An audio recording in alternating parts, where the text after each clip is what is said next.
We often imagine that wisdom comes most readily from books, from teachers, from the sweet voice of experience telling us kindly what to do and what not to do. Yet, in truth, the sharpest lessons are not written in ink upon paper, but carved upon our very hearts by the knife of pain.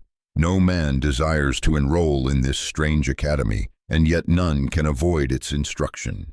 For suffering is not a guest who knocks politely at the door and waits to be invited in. It enters unannounced, rearranging the furniture of our lives, scattering our comforts and leaving us bewildered. But perhaps, if we look with clearer eyes, we may see that suffering is not a cruel invader, but an exacting tutor stern, yes, but faithful. It teaches us truths we could learn in no other way. Truths about ourselves, about God, and about the eternal home toward which we are traveling. If you will allow me, I would begin by confessing that I do not speak of suffering as an outsider. No man who has lived long upon this earth has been spared its touch, and I have myself tasted the bitterness of loss and the bewilderment of unanswered prayer. Suffering is no abstraction.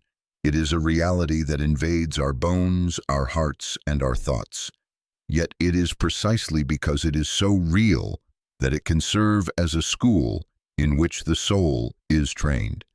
In our ordinary comforts, we are tempted to believe that this world is sufficient, that it offers all we need. When health is strong, when friendships are secure, when the table is spread and the roof holds firm, we begin to mistake the inn for the destination. But when suffering tears through that fragile illusion, when disease takes hold, when a beloved is lost, when the foundations tremble, are rudely awakened to the truth that this world is not our true home. Pain then becomes a signpost pointing away from the temporary and toward the eternal. Consider how a child resents the schoolmaster who demands discipline. Yet in time the child may see that the very rigor he once hated prepared him for life in ways he could not then appreciate. So it is with the school of suffering. Our instructor is not arbitrary. He is infinitely wise. He may permit grief not because he delights in our tears, but because he desires our growth. The gardener prunes the rose not to diminish its beauty, but to secure its fuller bloom. One of the lessons pain teaches us is humility. Nothing quite punctures the proud illusion of self-sufficiency like the weight of affliction. When the body fails, when the heart is broken, when our careful plans collapse, we see at last that we are not masters of our fate, nor captains of our souls. Suffering strips away the pretense that we can manage without God. It makes us small, again small enough to enter through the narrow gate of dependence upon Him. And humility, though bitter to swallow, is the soil in which faith grows. For faith is not the assertion that all will be well according to our designs, but the trust that God's designs, however hidden, are always for good. The sufferer who clings to God learns something the comfortable man seldom does, that beneath the shifting sands of life there is a rock, steadfast and sure. But suffering also uncovers in us a capacity for love that prosperity rarely awakens. In times of ease, we can become content with shallow affections, distracted by trifles, and negligent of those around us. Yet let pain strike, and suddenly we discover the immense value of compassion, the warmth of another's presence, the healing power of a gentle word. Suffering can soften hearts that once were hard, leading us into a fellowship of wounded souls who, by sharing their burdens, mirror the very love of Christ. And here, perhaps, lies one of the deepest mysteries, that our own suffering can become, in God's hands, a ministry to others. Just as the wounds of Christ are the source of our salvation, so too our scars, transfigured by grace, may become channels of comfort. The one who has walked through the valley of despair is uniquely equipped to guide another along that same dark path. Thus, suffering, which seems at first a lonely school, becomes in time a shared apprenticeship, binding us together in a communion of hope. We must also note that suffering, though grievous, has the strange effect of intensifying our longing for heaven. When the world wounds us, we are reminded that it was never meant to satisfy us completely. Every tear that falls here sharpens our desire for the place where no tear shall fall. Every ache of the body whispers of the resurrection when pain shall be no more. Every farewell to a loved one stirs in us the ache for that great reunion when all partings shall cease. In this way, pain so unwelcome, so resented, becomes a tutor pointing us toward glory. It is as though God has permitted a holy restlessness to dwell in us, a homesickness that cannot be cured by any earthly medicine. And the more suffering we endure, the keener that longing becomes, until at last it drives us to Christ as the only true healer, the only true rest. Thus, my friends, the school of suffering, though stern, offers lessons of incomparable worth. It humbles our pride, strengthens our faith, deepens our love, and awakens our hope. And though we may graduate from one course, we find ourselves again enrolled in another, for as long as we walk in this fallen world. Yet the end of all its teaching is not despair but joy, not bitterness but glory, not ruin but redemption. The curriculum of suffering is long, and its pages are often stained with tears. Yet within those tears there is an ink, invisible to the world, but legible to the eyes of heaven. What appears as waste, as loss, or as senseless anguish, may in fact be the very means by which our souls are being refined. The alchemist of divine providence takes even the base metals of our sorrow and transmutes them into the gold of eternal character. One cannot read the history of the saints without seeing how often suffering has been their most faithful companion. From the prison cell of Paul to the exile of John on Patmos, from the martyr's pyre to the hidden agonies of ordinary believers, it has been suffering that has most vividly borne witness to the reality of God's kingdom. For there is a paradox at the heart of the gospel. When the world thinks it has triumphed by crushing the faithful, it is then that the radiance of Christ shines most brightly through them. Think of a stained glass window. In ordinary daylight, it may appear dull, unremarkable, a clutter of colored fragments held together by dark lead. But let the sun blaze through it, and suddenly its true beauty is revealed. So it is with the soul in suffering. In times of ease, the colors of our faith may remain muted, hardly noticeable. But when suffering presses, when the light of God's grace shines through our brokenness, then what was once hidden blazes forth in radiant testimony. Another lesson pain insists upon teaching us is patience. Our age, like all ages, longs for quick remedies and swift escapes. We cry for deliverance at once, and we find waiting intolerable. Yet suffering slows us down. It stretches time until minutes feel like hours and hours like days. In that unwelcome stretching, a strange thing happens. We begin to learn endurance. And endurance, Scripture tells us, produces character, and character, hope.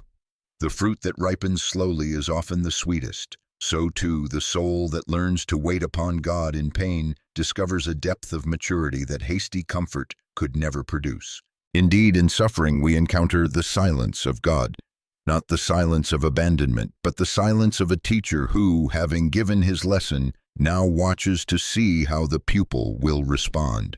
It is in those moments of divine quietness that faith is tested and strengthened. For faith that depends only upon the constant assurance of sensible comfort is a fragile thing.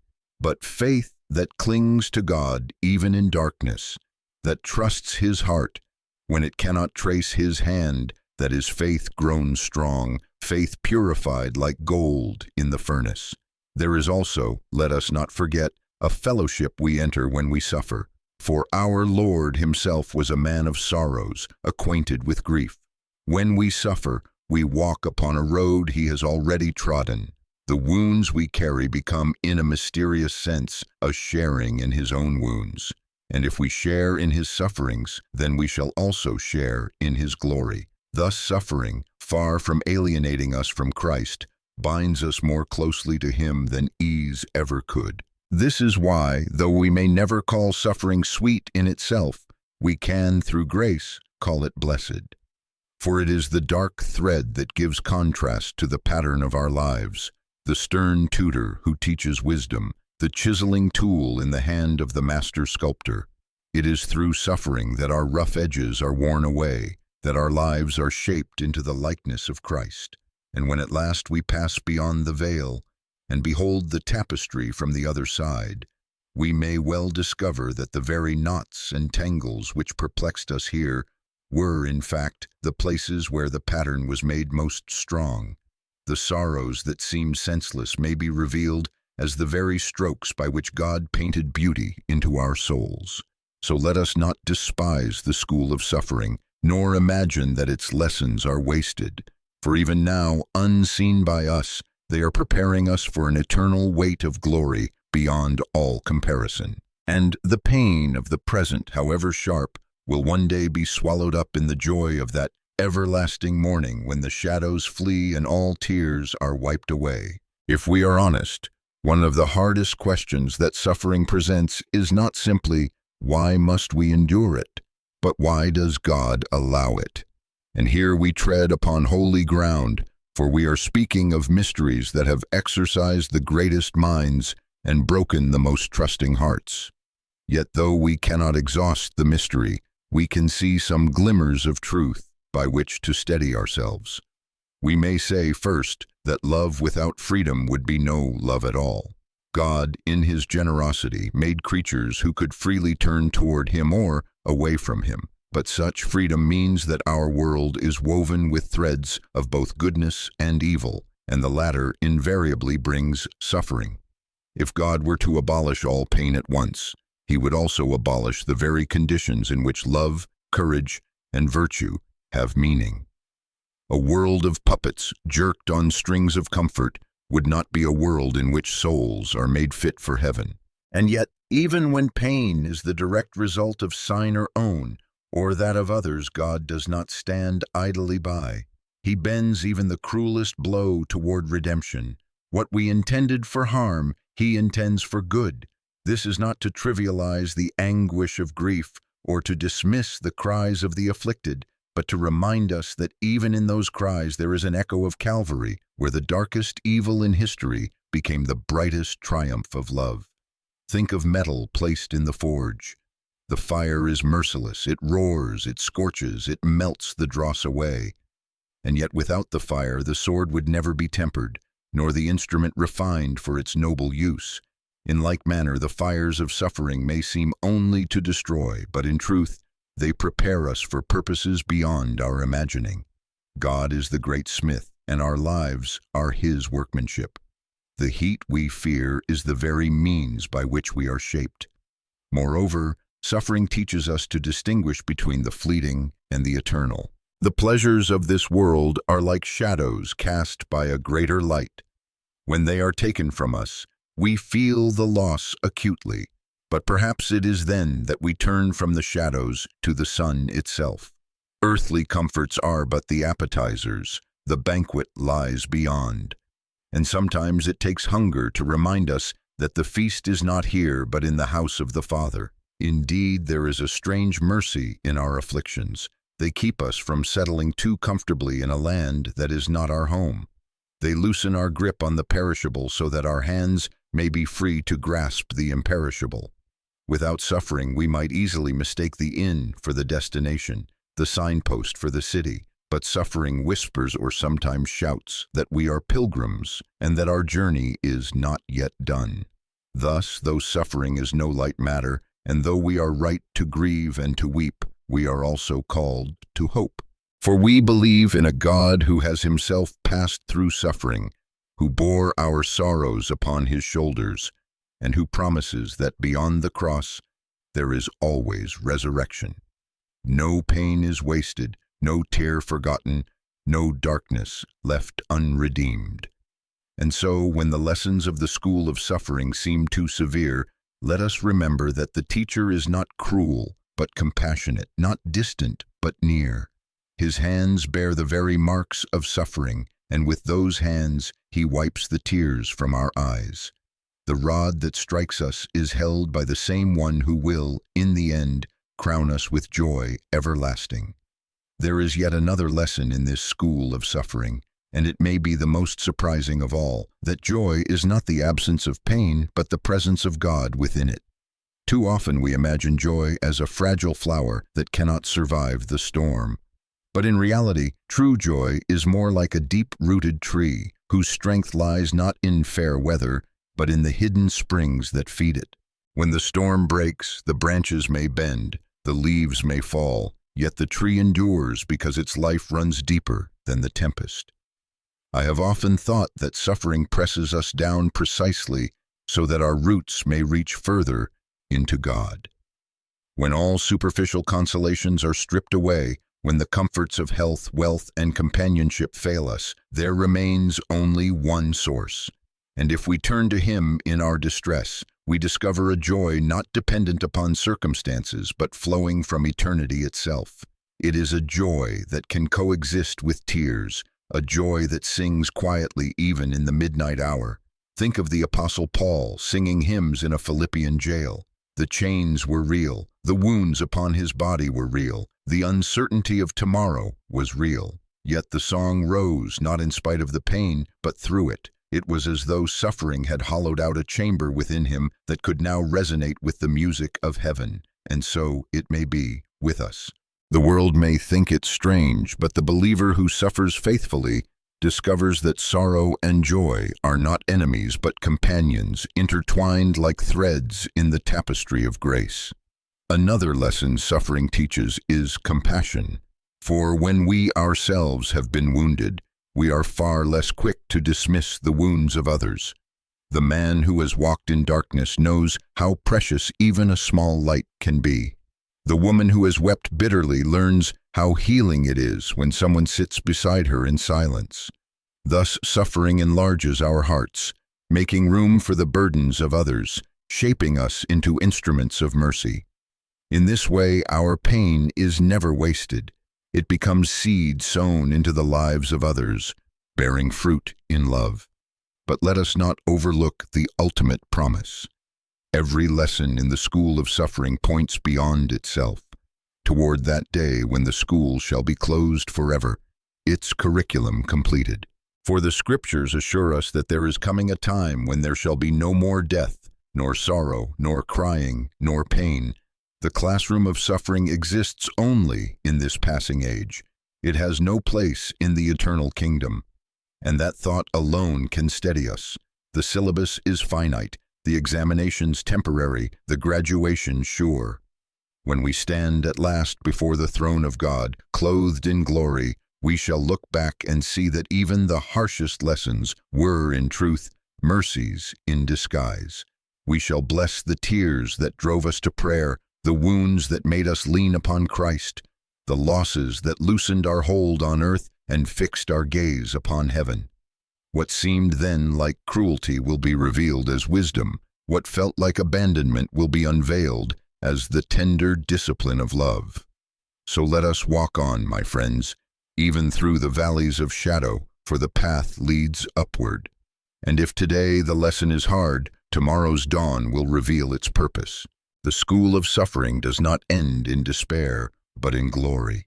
And the diploma it grants is nothing less than the likeness of Christ etched upon our souls. If we listen closely, suffering often unmasks our idols. By idols I do not mean carved stone or golden statues, but the subtle allegiances of the heart, the things we cling to for meaning, security, and identity. It may be the pursuit of success, the admiration of others, the health of our bodies, or even the closeness of those we love. None of these are evil in themselves, yet when they become ultimate, they betray us. For the moment pain strips them away, we are left shaken, realizing that we have built our house upon the sand. Suffering then becomes the merciful storm that reveals the fragility of false foundations. Pain shakes the scaffolding until only the cornerstone remains, and that cornerstone is Christ. It is no small mercy to be reminded, however harshly, that nothing else can bear the full weight of our souls. Better to learn in tears that our idols are brittle than to persist in illusion until eternity exposes the ruin. And consider this, In suffering, we are invited into a kind of apprenticeship with Christ himself. He did not merely observe human pain from the safety of heaven, he descended into it. He thirsted, he wept, he was betrayed, he hungered, he bled. Therefore, when we suffer, we do not walk an unknown road, but one he has already sanctified with his own footsteps. And if the Son of God himself was made perfect through suffering, how shall we imagine that we, his disciples, could bypass that same school? It is also in suffering that we begin to see time differently. In days of comfort, hours pass unnoticed. The sun rises and sets upon routines unremarked. But in affliction, each moment is magnified. Pain stretches time, and in that stretching we are forced to live more attentively, more deliberately. We begin to see that each breath is a gift, each act of kindness a grace, each heartbeat a reminder that we are sustained by one greater than ourselves. Thus suffering, which appears to diminish life, in fact sharpens our sense of its preciousness, nor should we neglect the role of gratitude. Strangely, those who have suffered deeply are often the ones most capable of joy in the smallest blessings. The taste of bread, the sight of dawn, the laughter of a child, these become treasures to the one who has known deprivation.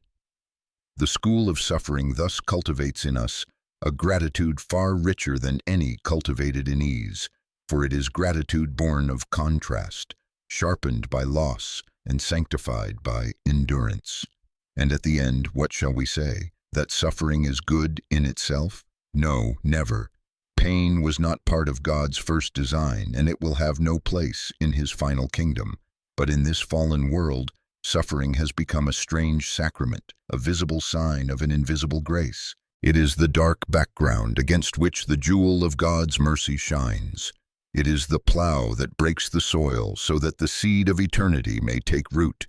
It is the bitter medicine that heals the deeper disease of pride and forgetfulness of God. When we stand in the light of eternity, I believe we shall see that no tear was wasted, no cry unheard, no agony meaningless. Every pang will be revealed as part of a greater pattern, every sorrow as a step toward a greater joy. And then, like graduates of a school whose lessons we barely understood, we shall look back with wonder and say, so that was what it was for. There is, I think, a kind of reverence that suffering awakens in the human soul. When life is too easy, when our days are filled with noise and diversion, we grow careless with sacred things. But when affliction lays its heavy hand upon us, we suddenly walk upon holy ground. A hush falls over the heart, as though in pain we are drawn nearer to the veil that separates time from eternity. Many have testified that it was in their deepest sorrow they first truly prayed, not with the lips only, but with the very marrow of their being. Suffering has a way of compelling honesty. In prosperity, we can hide behind masks, speaking polite words, maintaining illusions, pretending even to ourselves.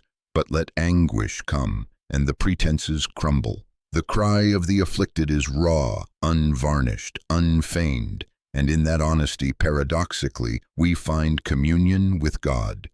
For he desires not eloquence but truth in the inward parts, and if suffering strips us down to such truth, then even our groans may rise before him as acceptable incense. It is also in the classroom of suffering that we encounter mystery, the sense that life cannot be contained in the neat categories of human reason. There are questions we cannot answer, puzzles we cannot solve, wounds we cannot explain. And though our pride resists, these very unanswerable riddles drive us to humility. We are reminded that we are creatures, not creators, students, not masters. It is not ours to demand a full account of the teacher's methods, but to trust that his purposes are higher than our comprehension. As Job discovered, it is enough to know that the one who holds the stars also holds our sorrows. Furthermore, suffering presses upon us the urgency of love. When all is well, we imagine there will always be time enough, time to speak words of kindness, time to forgive, time to mend broken relationships. But let suffering knock at the door, and suddenly time feels short. We begin to see that love cannot be postponed, that reconciliation must not be delayed, that mercy must be extended while breath remains. Thus, suffering sharpens love, compelling us to act while we may, to give while we can, to cherish those entrusted to us. Let us also remember that suffering is not merely endured, it can be offered. The Christian, following the example of Christ, may take up his pain as a kind of prayer, placing it in the hands of God for the good of others. In this way, our suffering is transfigured. It ceases to be only something that happens to us and becomes something we choose to unite with the cross. And when that happens, pain is no longer mere loss. It becomes participation, a fellowship with the Redeemer in his redeeming work. At last, we come to see that suffering, though grievous, is never the final word. The last syllable of every sorrow is hope. For woven into the fabric of Christian faith is the assurance that death itself, the bitterest of all griefs, has been conquered. If God has robbed death of its sting, shall he not also redeem every lesser wound? The school of suffering may occupy many years, but its graduation ceremony is resurrection. And when that day comes, the scars we carry will not be erased, but glorified, just as the risen Christ still bore in his hands the marks of the nails. Our wounds, healed and transfigured, will bear witness to the faithfulness of God, and perhaps even shine as jewels in the crown of glory he has prepared for his children. So let us not despair in the midst of our afflictions. Let us endure, let us trust, let us love. For though the lessons are hard, the reward is beyond measure. The school of suffering is not eternal, but the wisdom it imparts will last forever. It may help us to think of suffering not only as instruction, but also as invitation. For what is God doing when he allows pain to pierce our lives, if not beckoning us nearer to himself? The pleasures of this world, while good in their place, are like shallow streams. They refresh us for a moment, but cannot quench the deep thirst of the soul. It is suffering that drives us from the shallows toward the fountainhead, where living water flows. Pain unclutters the soul. It strips away the excess, leaving us bare and open before the one who alone can satisfy. Here lies a paradox. The very thing we dread, the wound we wish undone, becomes the doorway through which grace enters. It is as though God whispers to us in our joys, speaks in our conscience, but shouts in our pain. Pain is his megaphone to rouse a deaf world, and though the sound is unwelcome, it awakens us from illusions that might otherwise have lulled us into spiritual sleep. But let us remember, pain in itself is not redemptive. A man may suffer and grow bitter. He may endure loss and emerge hardened, cynical, and despairing. What makes suffering fruitful is not the mere experience of it, but its surrender to God. When in the midst of our trial, we lift even our brokenness to him, he works through it to shape us. This is the true miracle that ashes can become beauty, mourning can be turned to praise, and weakness can be clothed with strength. Consider the seed buried in the ground. To all appearances it is forgotten, lost beneath the dark soil.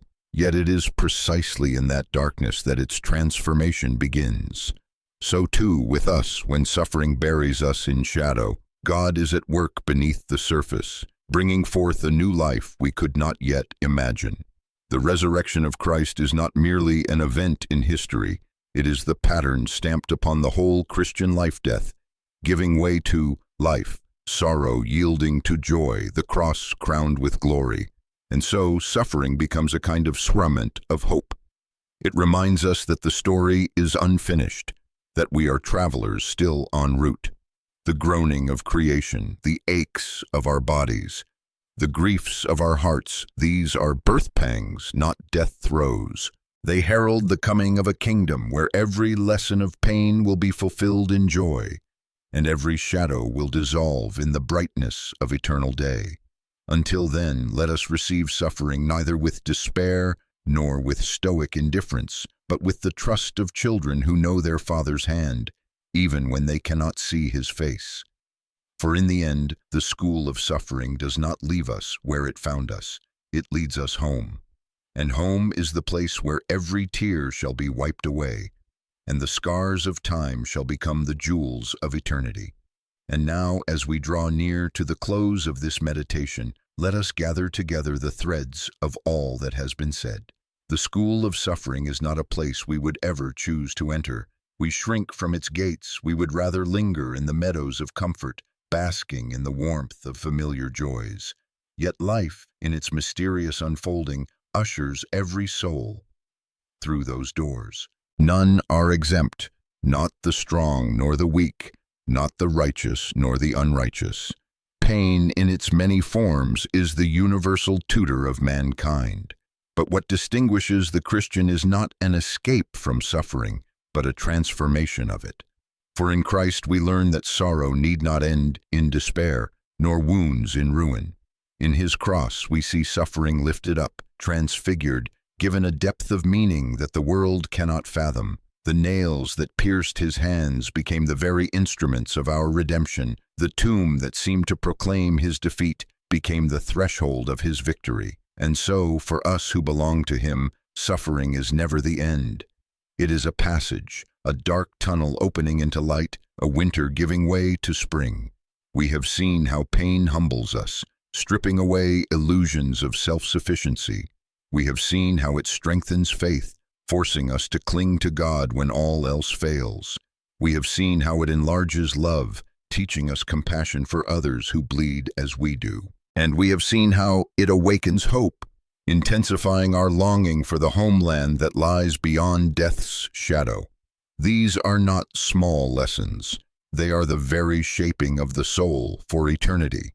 Yet let us not pretend that these lessons are easy. The school of suffering is severe. Its disciplines wound before they heal. But we are not left alone in its classrooms. The Master himself is present, walking beside us, sharing in our afflictions, and whispering courage into our trembling hearts. He has borne suffering to its uttermost depths, and thus he knows how to accompany us in ours. There is no valley so dark that his light cannot reach, no grief so heavy that his shoulders cannot bear it, no silence so profound that his love cannot fill it. One day, when we cross the threshold into that country where sorrow is no more, we shall look back and see with astonishment how even our darkest hours were woven into the pattern of grace. The tears we shed will be gathered like pearls. The scars we bear will shine like emblems of glory. We shall confess with wonder that the teacher's hand, though stern, was kind, and that his lessons, though hard, were necessary to prepare us for joy unspeakable and full of glory. Until that day, let us not despair in our trials, but endure them with faith, receive them with humility, and offer them with love. For the school of suffering is not forever. Its lessons are temporary, but their fruit is eternal. And at the end of the curriculum stands not despair, but the smiling face of God. My dear friends, if these reflections have stirred your heart, I invite you to journey with us further. Like this video, share it with others who may need encouragement. Leave your thoughts in the comments, and do subscribe to our channel, that together we may continue to seek wisdom, comfort, and eternal hope.